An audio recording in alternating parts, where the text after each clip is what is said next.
Welcome to the Rose at Home channel. I'm Rose, I am at home, and my book of the month finally arrived. It seemed to have had a bit of an adventure. It decided to spend 6 days in Georgia. Don't know why, but it sat there for a while, and just as I was getting worried, it finally started moving again and made it to my place, and I know you want to see what I got, so I'm jumping right into it.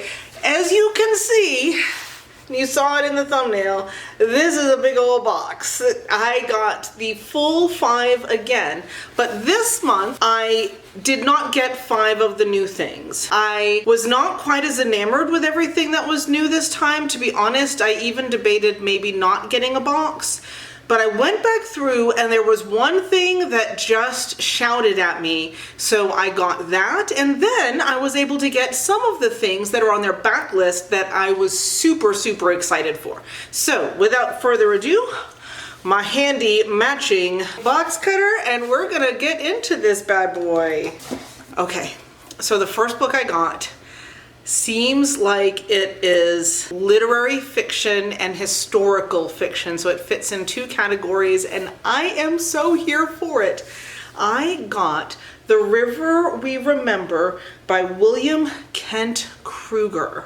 So let me read this to you if you've not heard about it yet. It literally just came out, so you can get it outside of Book of the Month right now. On Memorial Day, 1958, as the people of Jewell, Minnesota gathered to remember and honor the sacrifice of so many sons in the wars of the past, the half-clothed body of wealthy landowner Jimmy Quinn is found floating in the Alabaster River.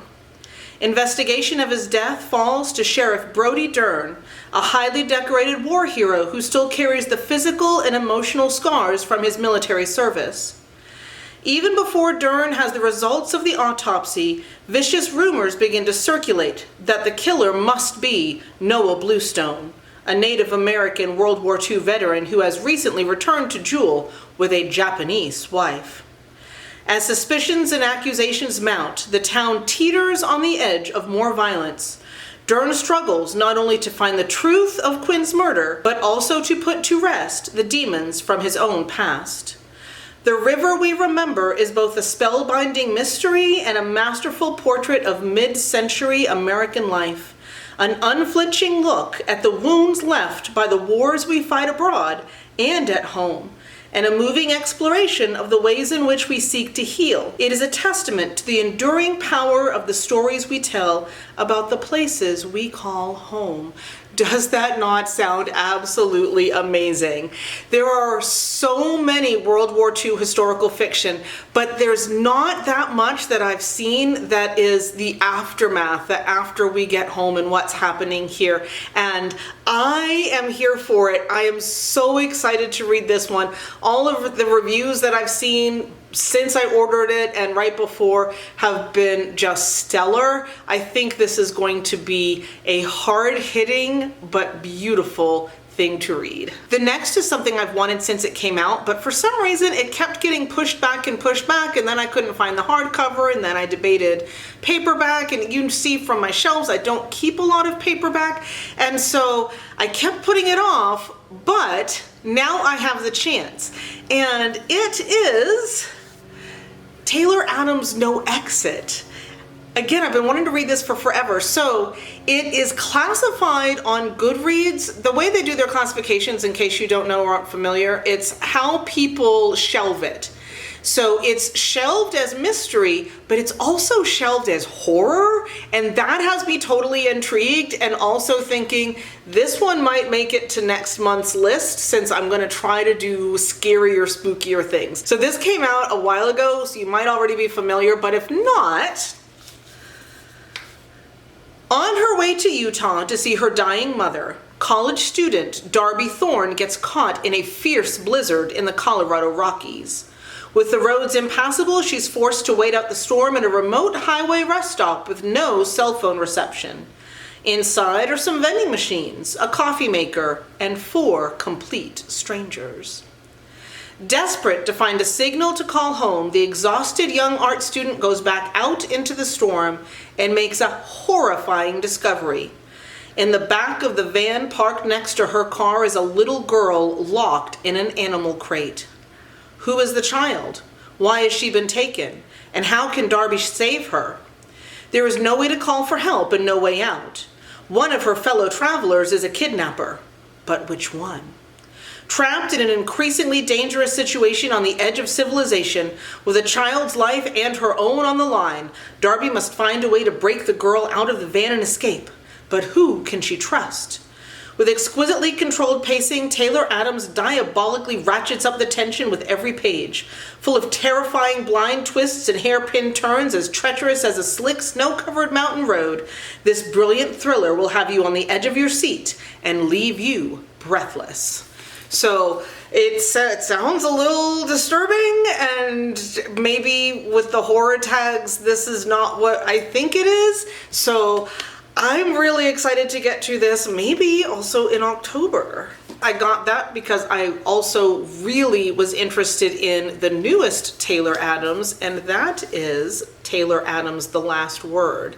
I feel like this would be a really good read-along with The Writing Retreat. I feel like that might be a good like side-by-side. If I could ever figure out how folks do reading vlogs, maybe that'll be a reading vlog. I have so many ideas for reading vlogs, I haven't figured out like literally how do I do that? I don't know.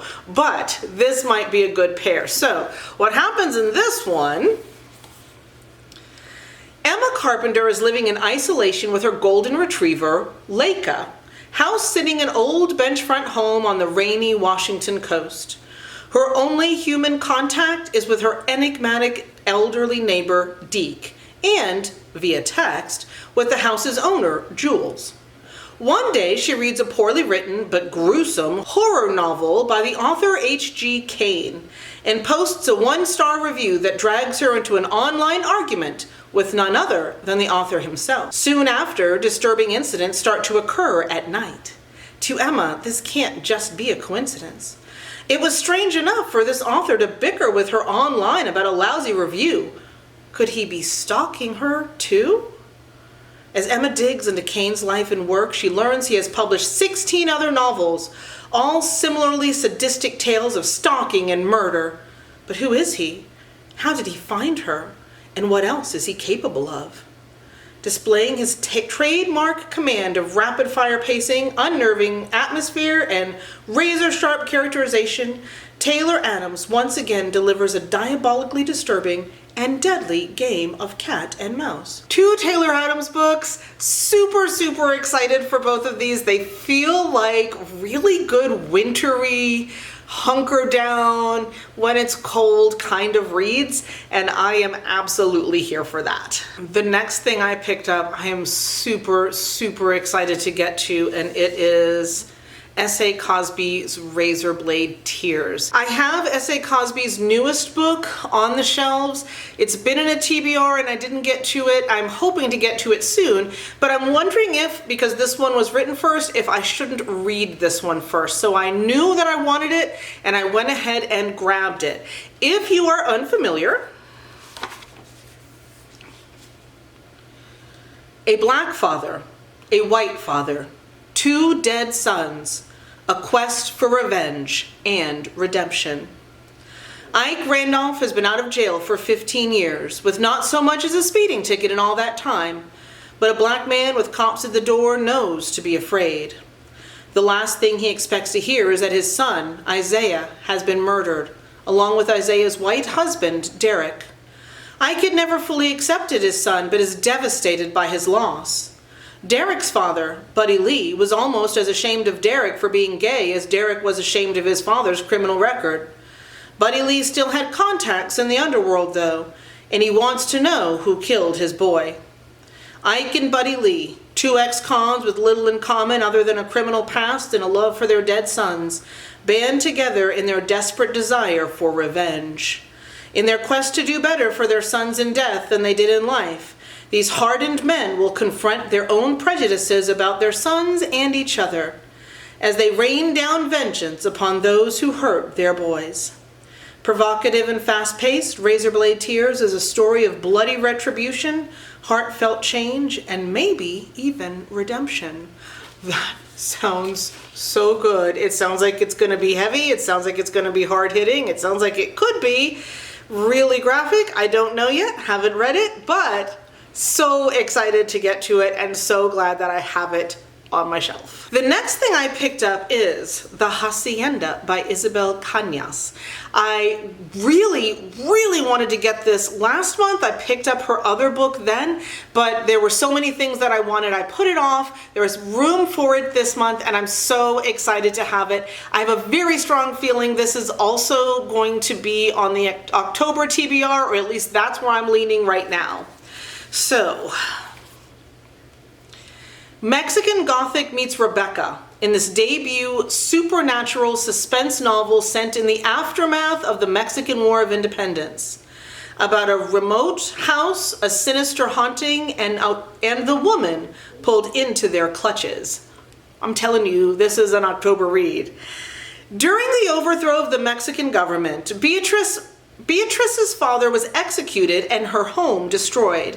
When husband Don Rodolfo Solizano proposes, Beatrice ignores the rumors surrounding his first wife's sudden demise, choosing instead to seize the security that his estate in the countryside provides. She will have her own home again, no matter the cost. But Hacienda San Isidro is not the sanctuary she imagined. When Rodolfo returns to work in the capital, visions and voices may invade Beatrice's sleep. The weight of invisible eyes follow her every move. Rodolfo's sister, Juana, scoffs at Beatrice's fears. But why does she refuse to enter the house at night? Why does the cook burn copal incense at the edge of the kitchen and mark the door with strange symbols? What really happened to the first wife? Beatrice only knows two things for certain. Something is wrong with the hacienda, and no one there will save her. Desperate for help, she clings to the young priest, Padre Andreas, as an ally. No ordinary priest, Andreas will have to rely on his skills as a witch to battle the malevolent presence haunting the hacienda. Far from a refuge, San Isidro may be Beatrice's doom. Does that not sound so good? I cannot wait. This has been out for a couple of years. Hold on and I will tell you for how long. Oh, this has only been out for 1 year, so it's from 2022, so it should be easy to pick up if you don't have Book of the Month and didn't order it, or didn't order it this month and you want to try to have it for an October read, because I think it sounds perfect as a Halloween read. Okay, everybody, that is everything that I got from Book of the Month this month. I hope you really enjoyed that. I always get this wrong. I'm going to link a playlist of my past Book of the Months over here.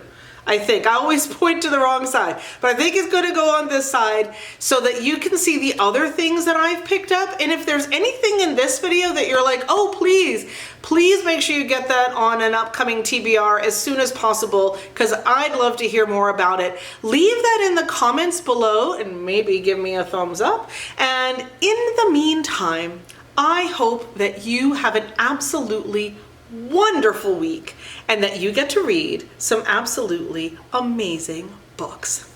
Bye, y'all.